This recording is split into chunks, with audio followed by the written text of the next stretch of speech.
Hey, ayusin mo yung pagkilos mo, ha? Pag may nakahalata sa'yo, yari ka sa akin.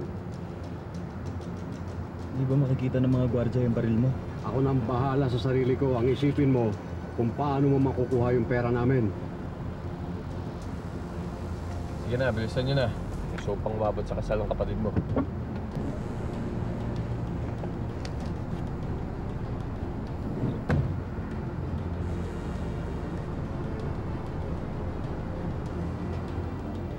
Bilisan mo.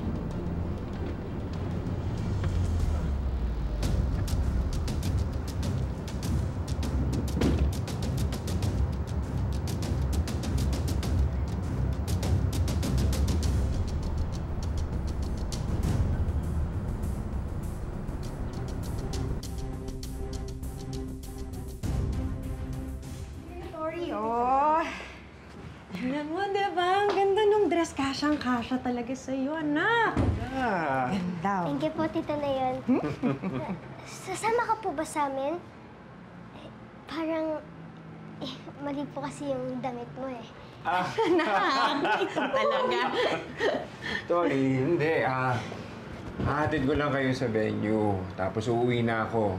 Gusto lang kita makita maglakad dahil napakaganda mo ngayon. Sigurado akong matutuwa sa'yo si Daddy Jordan. Really? Oo. Thank you po, Tito Leon. Alam niyo po, nag-pray po ako last night. Sana, bigla pong dumating mamaya si Tito Jeff. Like a surprise po. Para mas maging happy po si Daddy sa wedding day niya.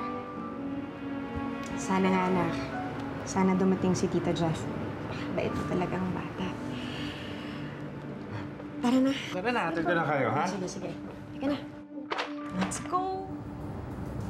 Oo. Kala ko ba naghahabol ka dyan sa kasal ng Syra na yan, ha?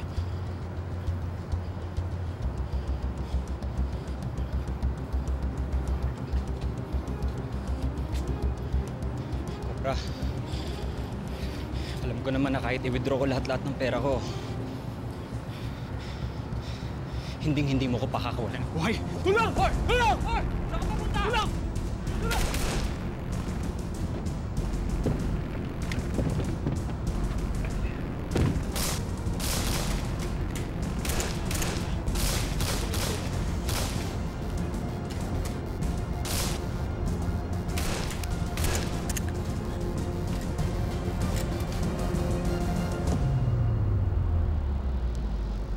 Ano nangyari? Sinabi ko na sa'yo, Lakdan. Hindi natin pwedeng pagkatiwalaan yung hayop na yan! Tara, umalis na tayo. Hindi na natin makukuha yung pera. Hindi pwede. Papatayin ko yung hayop na Jeff na yan!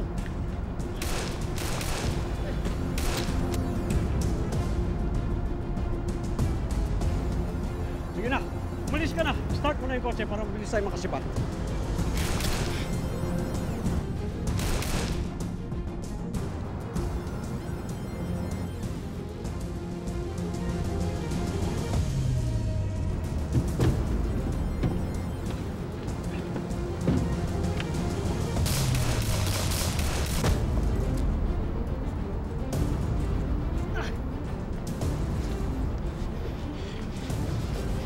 Tulungan mo ako. Kotse ka ba? Meron. Yan. Sige, sige.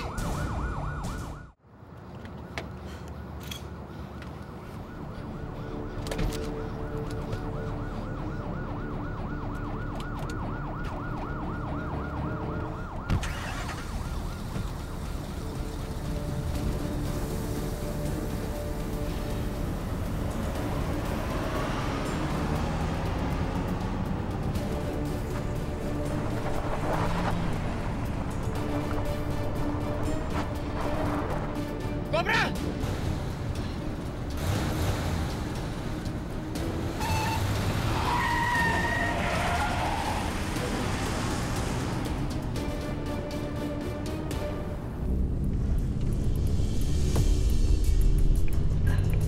Look, obvious naman na ikaw yung victim dito.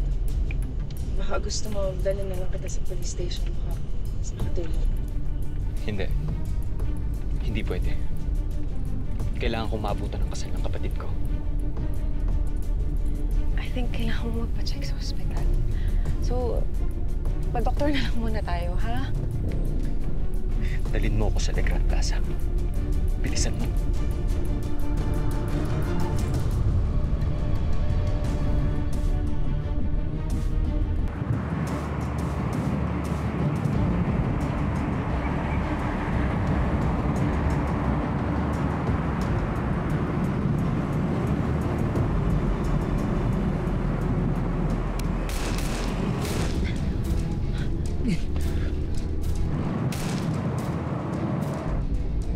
Bilis, bilis!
Sige, kita na lang tayo, mami.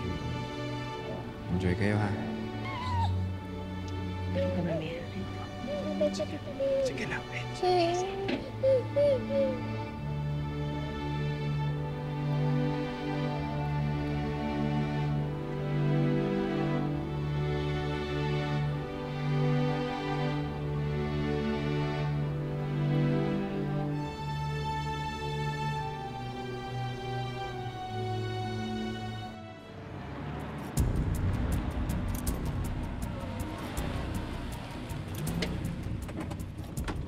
Sensya ka na, tinakot kita.